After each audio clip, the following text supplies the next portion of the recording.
When we talk about a digital twin for a water distribution network, the most common response we hear is, we already have a hydraulic model.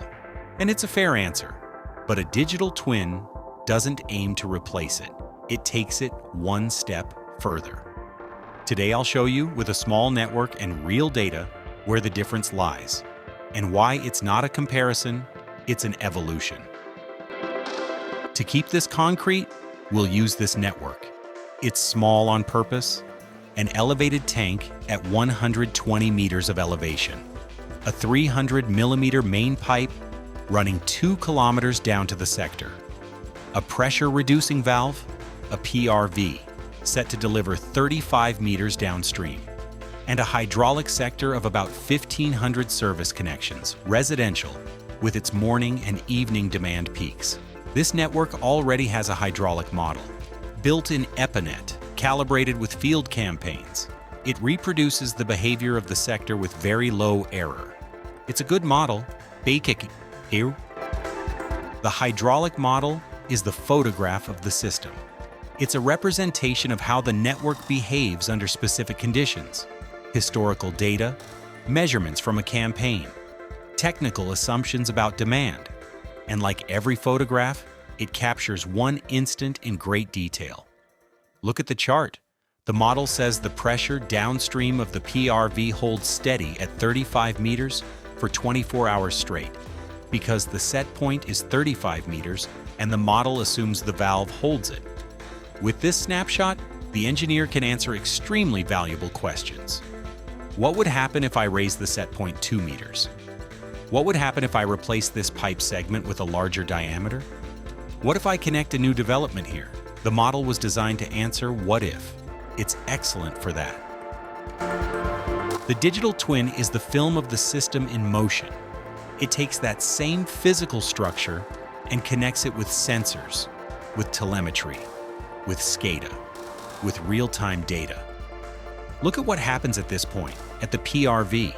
The model says the downstream pressure holds at 35 meters, flat as a straight line.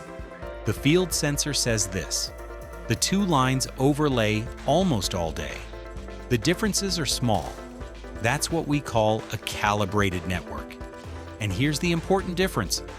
The photograph doesn't update itself. The film does. Every 15 minutes, a new data point arrives.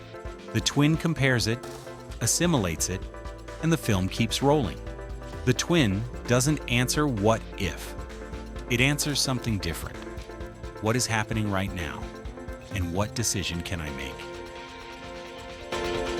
And this is where it helps to put both tools side by side, axis by axis. 4 practical differences. First, the analysis. The model works by scenarios, with historical data or assumptions. The twin works continuously, with data coming in right now. Second, the update. The model is updated manually. Campaign, adjustment, recalibration. The twin updates itself because it's connected to the sensors and to operations. Third, the use. The model lives mostly in planning. The twin supports planning and daily operation.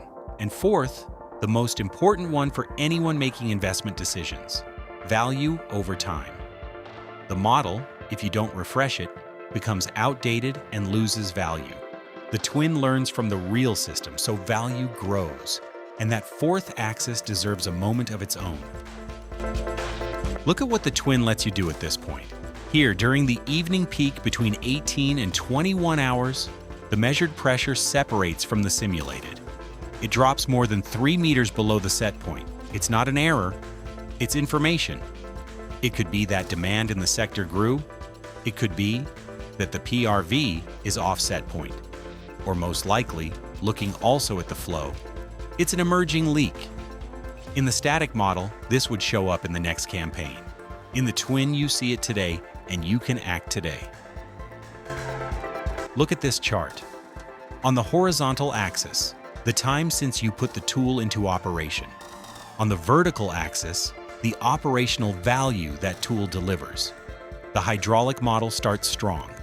Scenario analysis, planning support, investment optimization. It creates value quickly. But if you don't refresh it, the network changes and the model doesn't. New demands, new connections, rehabilitated sections. By 12-18 months in, the model starts to fall behind, and its value decays until it has to be rebuilt. The digital twin starts equally strong because it's built on the same model, but because it's connected to sensors and operations, it doesn't go stale. It adapts. Each new data point makes it a little better. By 24 months, it's not the same twin you started with. It learned from the real system. The difference then isn't in the initial performance. It's in the value the decision compounds over time. So the point isn't choosing between model and twin. It's understanding that the twin is the natural evolution of a well-built model when you connect it to operational reality. In the next episode, we'll cover what it really takes to make that leap. Thanks to engineer Antonio Nieto from UrbanFlow for the slides that inspired this episode.